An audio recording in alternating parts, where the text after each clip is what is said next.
Alright, we are at, well, my camera. There we go. Might as well cross. Alright guys, we are at the Dutch Village. Nelis Dutch Village, I think it's called. Yeah, what he said. Let's see here.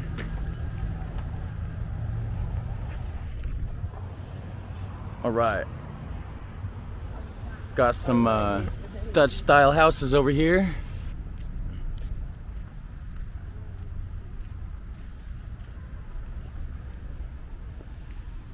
I think this is the entrance. Oh yeah.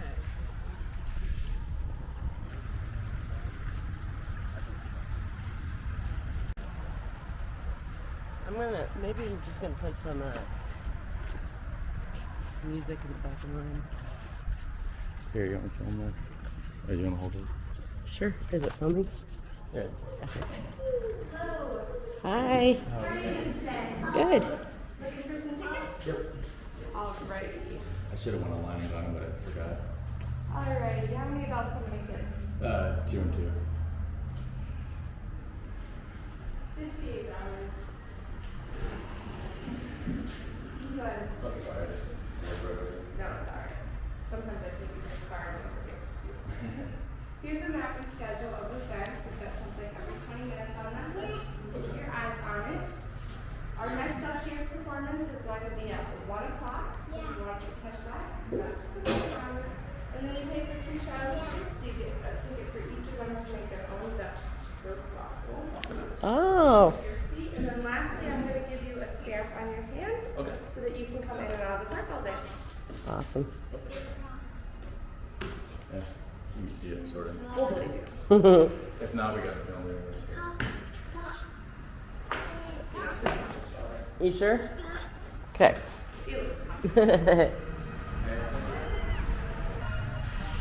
Yeah, so here's the schedule. Got all sorts of stuff going on What here. time is it right now? I don't know.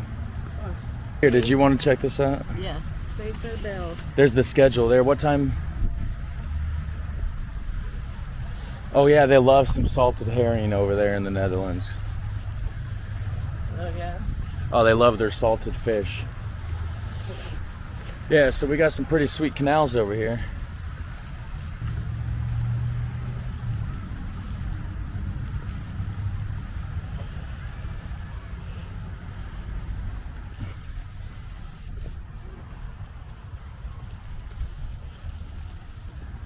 Yeah, this is what it would be like if you live. I mean, obviously nowadays it's more modern. This is like 1800s Netherlands, I guess, but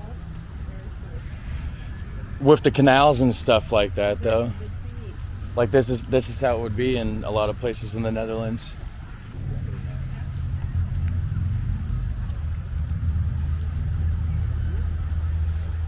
They got another one of those street organs over there. I know. I've seen that. That's cool. Maybe that's just an old Dutch thing, I guess, huh?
Leather shoes because there were sort of needs going around the canal, which made leather very expensive and inaccessible.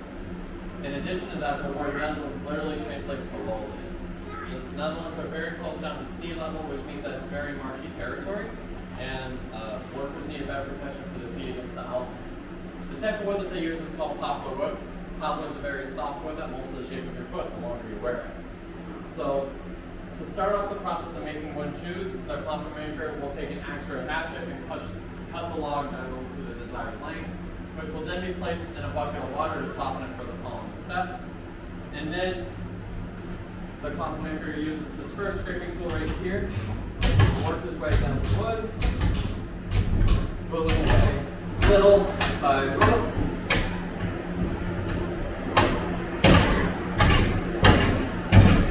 Until he got to something that looked kind of something like this. And from there, he'll take his drill tool and drill all the way to the back of the shoe. And this will kind of determine how deep the shoe is going to be. And from there, he uses the spoon tool and begins carving out the inside of the shoe. This is where he begins to carve both the top of the shoe and the arch on the bottom of the shoe if the customer needed it. Then lastly, we have the hook tool. The hook tool allows the Klompen maker to make any finishing touches to the shoe. And once that's all said and done, he'll take a shard of broken glass and he'll go over the top of the shoe to get rid of any wood, excess wood or splinters that could cause injury. Now, as you can imagine, the process to get from log to wooden shoe was a long and arduous process. However, everything changed with the Industrial Revolution. The process with machines starts with a bandsaw, which cuts the wood into the desired length. And then we have the shaper machine. The shaper machine detects a model shoe right here, and then it uses a spinning blade with a wood lathe sort of technique to carve out a model of the shoe to replicate the exterior of the model shoe. And lastly, we have the boring machine. The boring machine detects a model shoe right here, and then uses something that would resemble the spoon tool from before to spin really fast and carve out the inside of the shoe. By the time we hit the Industrial Revolution, sandpaper had been invented, so that's what we use to smooth out the rough edges. And from there, shoes would either be left as plain, or if you look behind you, the shoes could also be lacquered or painted. Now, the lacquered or painted shoes would most likely be used for church services or fancy gatherings, whereas shoes left plain would be most likely be used for work-related purposes. If you look to your left, you'll see we have lots of different pairs for you all to try on. Feel free to try a pair of shoes or two. If you're interested in purchasing a pair of wooden shoes, we actually do sell our imported Dutch wooden shoes in Klompen at our gift shop. So if you're interested in purchasing a pair of shoes, you can do so there. I'll be here for a couple minutes to answer any questions you may have, and this concludes my presentation. Thank you for listening. So the motive to move on the shoes because they kind of the rain or not, it's like the swamp, so what the kind of land that they have. What is the reason for It's marshy, very marshy too. I'm waiting because why the company have just decoration. What? The point on the end of the show, the shoe. Oh, they're just right here? Yes. Well, you think the way earlier. Well, we gotta go change his butt.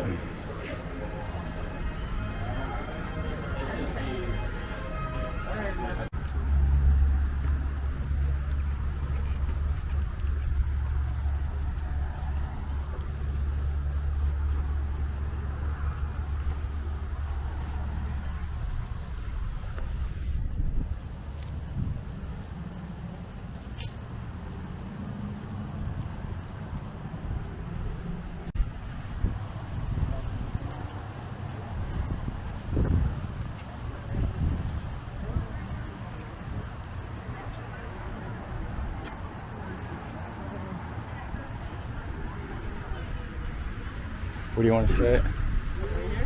Yeah.